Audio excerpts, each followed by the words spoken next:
तीन हमारी बहनें छोटी, मिलकर खाएं आधी रोटी, ना पतली ना बिल्कुल मोटी।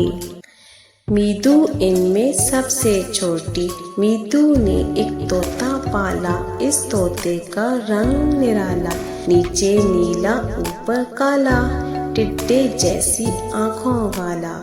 इस तोते की हुई पढ़ाई, दिन भर करके मगज खपाई, शाम को दी मीदू ने दुहाई, लाख पढ़ाए आँख न बोले, दुम न हिलाए चोंच न खोले, बहुत कहो तो होले होले, फर्श पे मारे रे ठोले।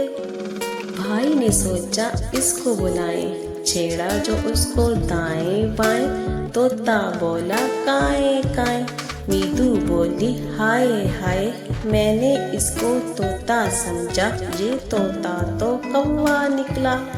इस कौवे की दुम में धागा, इसके पीछे छोड़ो कुत्ता।